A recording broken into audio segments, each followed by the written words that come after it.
Yewe Kagame Paul ndahiriye u Rwanda ku mugaragaro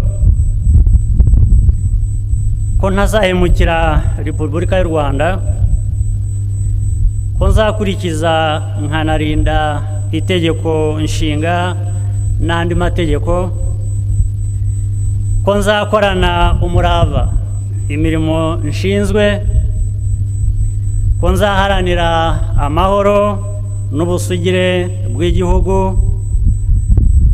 ko nzashimangira ubumwe bw'Abanyarwanda, ko ntazigera nkoresha ububasha mpawe mu nyungu zanjye bwite, ko nzaharanira ibyagirira Abanyarwanda bose akamaro, nintatira iyi ndahiro nzabihanirwe n'amategeko. Imana ibimfashemo. Imana ibimfashemo.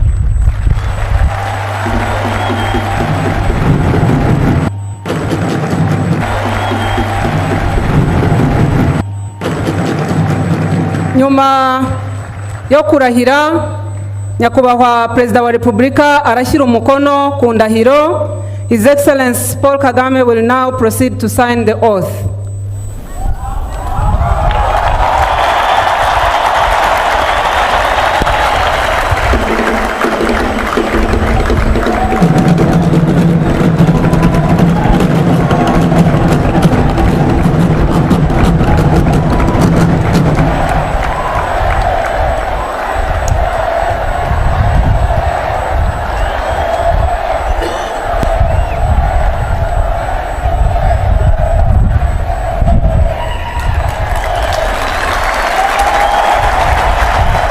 Perezida w'Urukiko rw'Ikirenga agiye gushyikiriza Nyakubahwa Perezida wa Repubulika ibirango by'igihugu birimo itegeko nshinga, ibendera ry'igihugu, ikirangantego cya Repubulika ndetse n'indirimbo y'igihugu.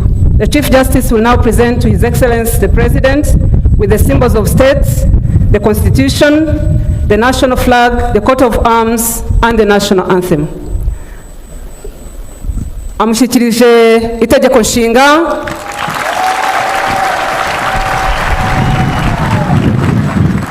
agiye kumushyikiriza nanone ibendera ry'igihugu,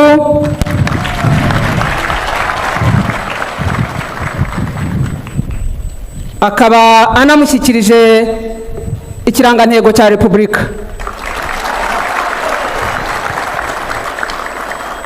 Umugaba mukuru w'ingabo ashyikirije Nyakubahwa Perezida wa Repubulika ari nawe mugaba w'ikirenga w'ingabo z'u Rwanda inkota n'ingabo nk'ibimenyetso byo kurinda ubusugire bw'igihugu.